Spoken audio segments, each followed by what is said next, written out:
Most people think they understand the weapons of the German army in the Second World War, because the image that immediately appears in their mind is the long rifle carried by marching infantry, or the terrifying silhouette of the MP40 tearing through the air with its mechanical scream. But far fewer realize that the weapon which came to define the sound of German victory in the early years of the war was something much smaller, something compact, cold and industrial. A weapon that did not look like a masterpiece of engineering in the traditional sense, yet became so deeply embedded in the psychology of Allied soldiers that its mere sound could trigger instant fear, instant reaction, and sometimes instant death, even when it was being fired by their own men. The MP40 was not born as a symbol of prestige or craftsmanship in the way the American Thompson was, because it came from a completely different philosophy of war.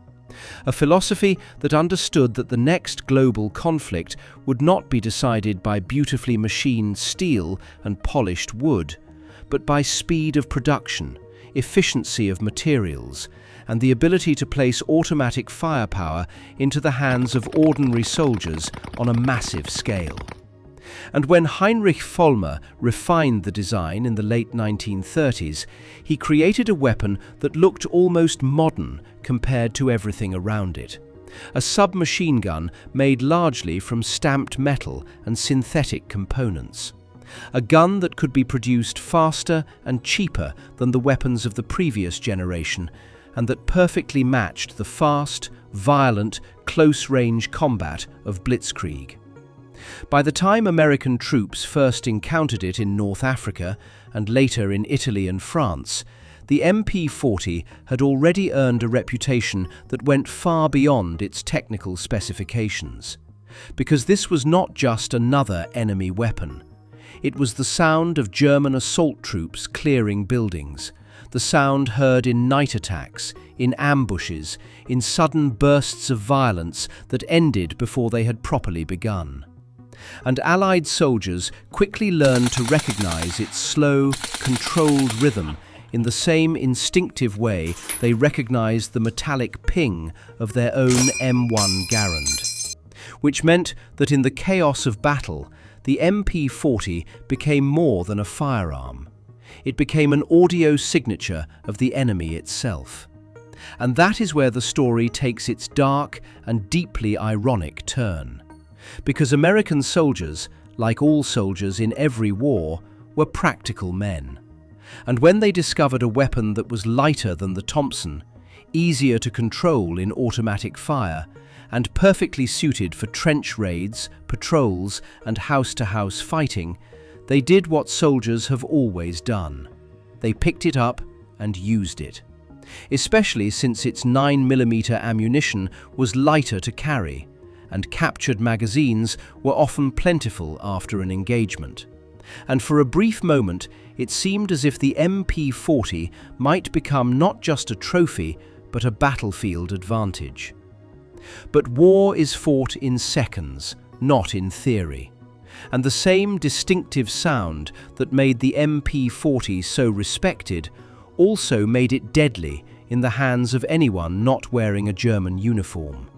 Because the moment an American soldier pulled the trigger, he was no longer identified by his face, his helmet, or the uniform on his back. He was identified by sound alone. And every friendly unit within range had been trained to react to that sound with immediate, overwhelming fire. In night fighting, in forests, in ruined cities where visibility dropped to a few meters, and muzzle flashes were the only visible sign of life, there was no time to shout passwords or wave recognition signals, because the human brain under combat stress does not analyze, it reacts. And when that unmistakable staccato burst cut through the darkness, it triggered the same response it always had. Enemy contact, return fire, eliminate the threat. This created a deadly paradox for the American soldier who carried it, because in his hands was one of the most effective close-quarters weapons of the war, A gun that was lighter, more compact, and in many situations more practical than the submachine guns issued by his own army. And yet every burst he fired increased the chance that the next bullets coming back at him would be American. The psychological weight of that reality cannot be overstated, because soldiers depend on instinct to survive, and instinct is built on repetition and recognition. And for years, the sound of the MP40 had meant only one thing: German attack, which meant that no amount of battlefield logic could override the reflex that had been drilled into thousands of men under live fire. So the MP40 became something unique in American hands. Not simply a captured weapon, but a forbidden advantage. A tool that offered greater firepower and greater risk at the same time. A weapon that could help you win a firefight against the enemy, and in the next moment get you killed by your own side. And in that sense, it perfectly represents the brutal contradictions of industrial war, where technology could give you power, but could not guarantee your survival. Because in the end, the reason American soldiers both admired and hated the MP40 had nothing to do with its reliability, its accuracy, or its rate of fire, but with the fact that it had become part of the language of the battlefield itself. A language spoken in sound and instinct rather than words.